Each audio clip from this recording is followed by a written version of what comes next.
سے برکت. آمین. آمین. آج کا دن برکت کا دن ہے. آمین. آمین. آج کا دن بڑھوتری کا دن ہے. آمین. آمین. آج کا دن مضبوط ہونے کا دن ہے. آمین. آمین. آج کا دن ایک قدم اور بڑھ جانے کا دن ہے. آمین. آمین. آج کا دن ہمیں الوہیت کے ان رازوں کو جاننے کا دن ہے. آمین. آمین. آج کا دن مضبوطی، شادمانی، توانائی اور اس جسم پر غلبہ پانے کا دن ہے. آمین. آمین. آمین. کلام مقدس میں سے ہم نے ابھی حوالہ پڑھا، عبرانیوں کے نام پولس رسول کا خط، اس کا 5واں باب، اس کی 7ویں آیت سے لکھا ہے، اس نے اپنی بشریت کے دنوں میں زور زور سے پکار کر اور آنسو بہا بہا کر اسی سے دعائیں اور التجائیں کی جو اس کو موت سے بچا سکتا تھا، اور خدا ترسی کے سبب سے اس کی کیا ہو گئی جی؟ سنی گئی. اور باوجود بیٹا ہونے کے اس نے دکھ اٹھا اٹھا کر فرمانبرداری سیکھی اور کامل بن کر اپنے سب فرمانبرداروں کے لیے ابدی نجات کا کیا ہو گیا جی؟ اور یہ سارا کام کرنے کے بعد اس کو کیا ٹائٹل دیا گیا؟ اور اسے خدا کی طرف سے ملک صدق کے طور کے سردار کاہن کا کیا ہوا جی؟ خطاب ملا اس کو. اب کسی نے کئی سال پہلے اس آیت کی تفسیر یوں کی تھی کہ ایکچوئل میں یہ جو حوالہ ہے یہ گتسمنی باغ سے ریلیٹ ہے.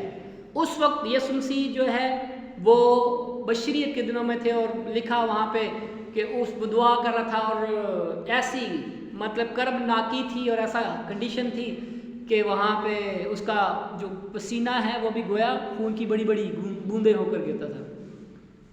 کسی حد تک ہو سکتا صحیح، لیکن یاد رکھیے کہ یہ جو بشریت کا جو فلسفہ، یہ جو بشریت کا ایکچوئل میں ایک مکاشفہ ہے، وہ بشریت وہ والی بشریت نہیں تھی جو اس کی اپنی پرسنل تھی، بلکہ یہ وہ بشریت تھی جو آدم کے سبب سے خراب ہو گئی، ملیا میٹ ہو گئی، جو تباہ ہو گئی، وہ والی بشریت تھی. ایکچوئل میں جہاں پہ آدم ناکام ہو گیا اور وہ پوری بنی نوع انسان کی نمائندگی کرتے ہوئے بھی خدا کی نمائندگی کرنے میں فلاپ ہو گیا، کم تر رہ گیا، وہاں پہ آ کے سن آف مین نے، ابن آدم نے آ کے وہ سب کچھ کمپلیٹ کیا. اور آج بہت سارے لوگ جو بائبل مقدس کو بہت بہتر طور پر جانتے نہیں، اور دیگر مذاہب کے لوگ جو ہیں اس آیت پر یہ سوال اٹھاتے ہیں، اور وہ سوال یہ ہے کہ وہ تو دیکھو جی بشریت کے دنوں میں رو رہا ہے، التجائیں کر رہا ہے، اور پھر اس کی سنی گئی، پھر اس کو، اور اس سے وہ یہ اندازہ لگاتے ہیں کہ دراصل جب اس کو موت سے بچا لیا گیا تو آپ کیوں کر کہتے ہیں کہ وہ صلیب پر مر گیا، آپ کیوں کر کہتے ہیں کہ وہ قبر میں دفنایا گیا، آپ کیوں کر کہتے ہیں کہ وہ تو ایسا کچھ بھی نہیں ہوا، زندہ اٹھا لیا گیا. تو اس طرح کے بہت ساری جو فلسفے آپ کو دنیا میں سننے کو ملیں گے. سو آج کا جو پیغام ہے وہ صرف مسیحوں کے لیے نہیں ہے. آج کا پیغام جو ہے وہ صرف کلیسیا کے لیے نہیں ہے.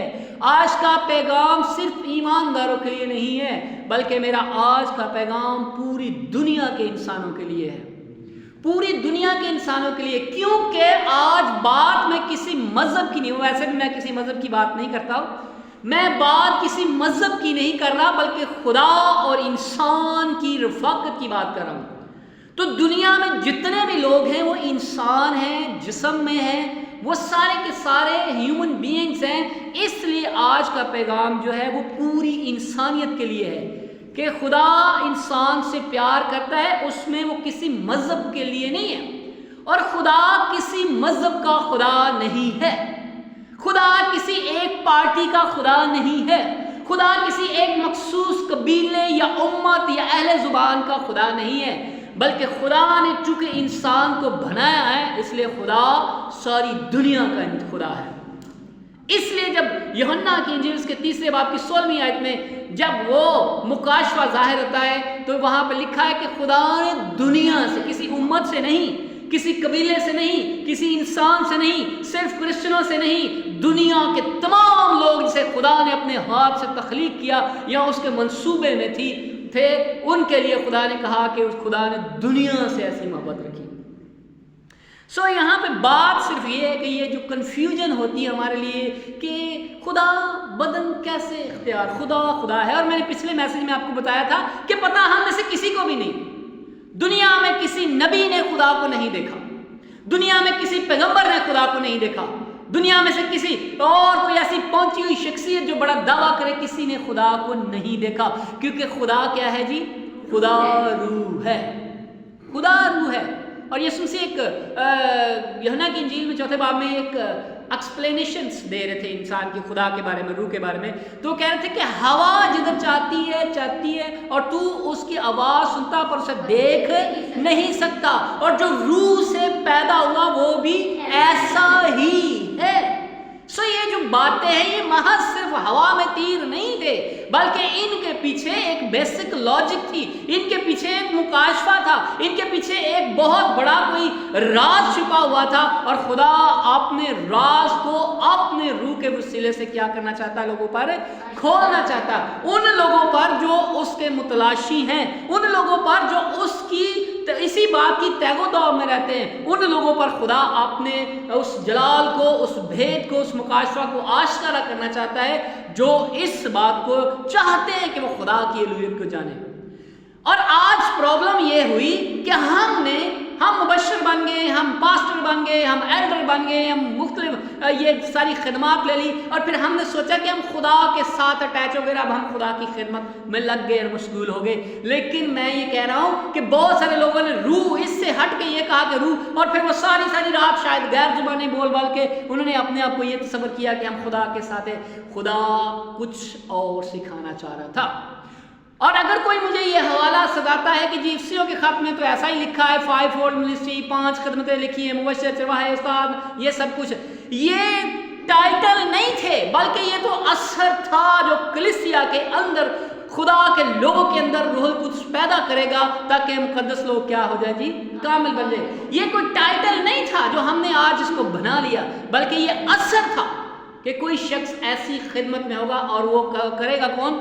وہ روح القدس کرے گا، چونکہ خدا روح ہے۔ یہ یاد رکھیے کہ خدا کے بارے میں لکھا ہے کہ خدا روح ہے، اور آج ہم نے ٹرینٹی کو، جس کو دنیا میں پتہ نہیں انہوں نے کیا سمجھ لیا کہ خدا 3 خدا 4 خدا، پتہ نہیں کیا کیا سمجھتے اس کو، لیکن بات یہ ہے کہ ہم اس کو ایکسپلین کرنے سے قاصر رہے۔ اب ٹرینٹی کا مطلب یہ ہے کہ خدا ہے قادر مطلق خدا جو شروع سے ہمیں نظر آتا ہے، اور پھر وہ بیٹا جسے ہم یسوع مسیح کا نام دیتے ہیں، اور پھر روح القدس آ جاتا ہے۔ اب آپ حیران ہوں گے کہ یسوع مسیح جب اس دنیا سے جانے والے تھے تو انہوں نے کہا کہ میں جاتا ہوں، تمہارے لیے دوسرا مددگار بھیجوں گا، یعنی روح حق۔ خدا روح ہے جو ہمیشہ انسانوں کے ساتھ، شروع میں بھی خدا روح انسانوں کے ساتھ، اور پھر آخر میں بھی خدا روح انسانوں کے ساتھ تھا، اور یہ جو بیچ میں جو بشریت کا سلسلہ شروع ہوا اس کا ایک مکاشفہ تھا۔ پچھلی دفعہ میں نے بتایا کہ خدا اور انسان یعنی روح اور بدن کا ایک ایسا کمبینیشن ہے، یہ ایسے 7 پیرالل چلتے ہیں کہ روح بدن کے بغیر کچھ نہیں، اور بدن روح کے بغیر کچھ نہیں ہے۔ یہاں پہ یہ لکھا ہے کہ اس نے اپنی بشریت کے دنوں میں زور زور سے پکار کر اور آنسو بہا کر اسی سے دعائیں اور التجائیں کی جو اس کو موت سے بچا سکتا تھا، اور خدا ترسی کے سبب سے اس کی کیا ہو گئی جی؟ سنی گئی۔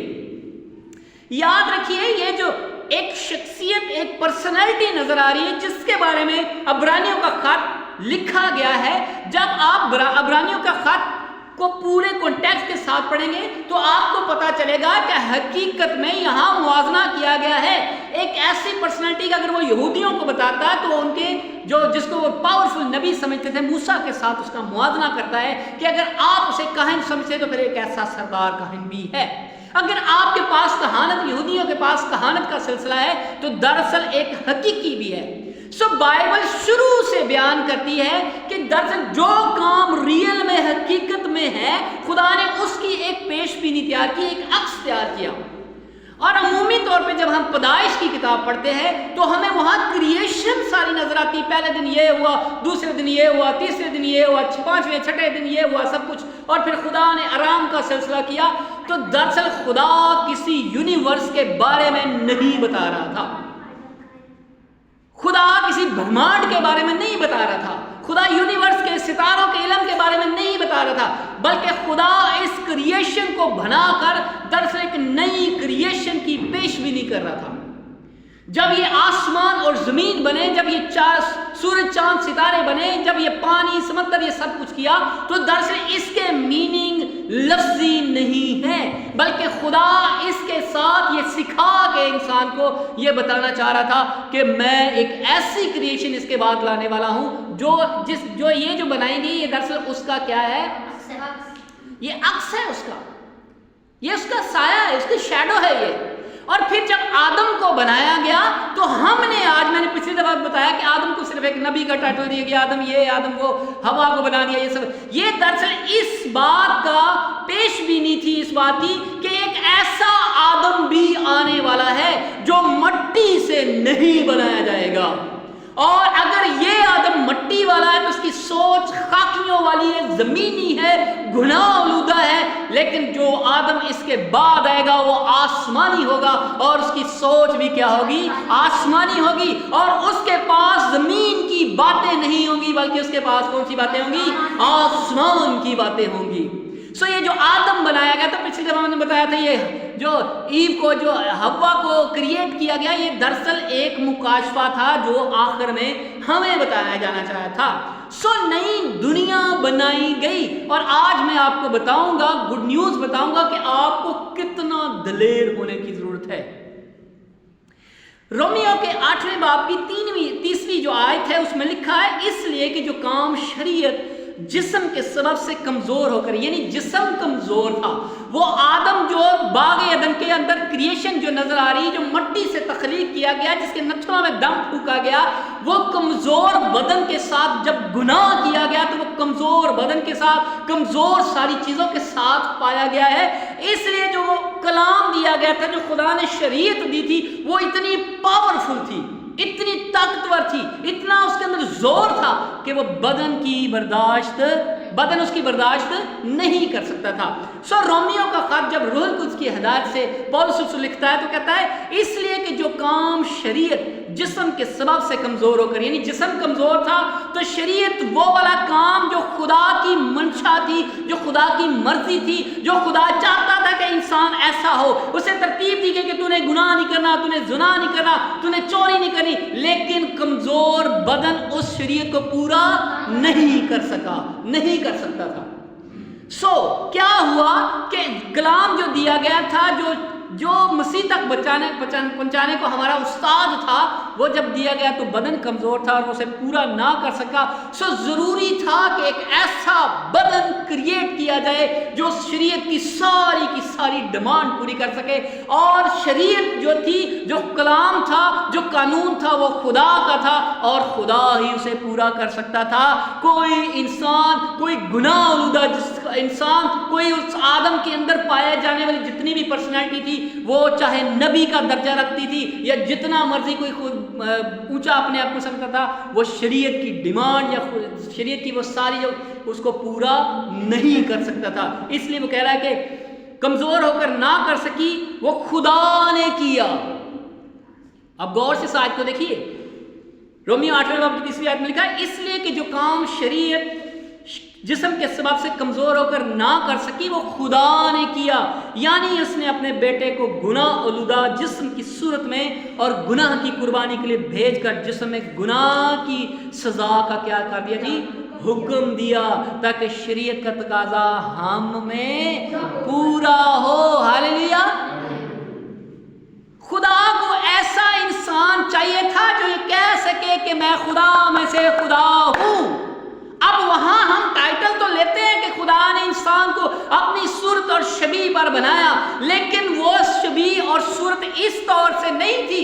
آدم کو کبھی بھی یہ جرت نہیں ہوئی، 930 سال تک کبھی اس کو یہ جرت نہیں ہوئی کہ وہ کہہ سکے کہ میں اور خدا ایک ہیں، میں خدا کے ساتھ ہوں۔ بلکہ جب اس نے گناہ کیا تو اس نے وہاں ایک لفظ بولا، میں نے تیری آواز سنی پر میں ڈرا کیونکہ میں ننگا ہوں۔ کس نے کہا؟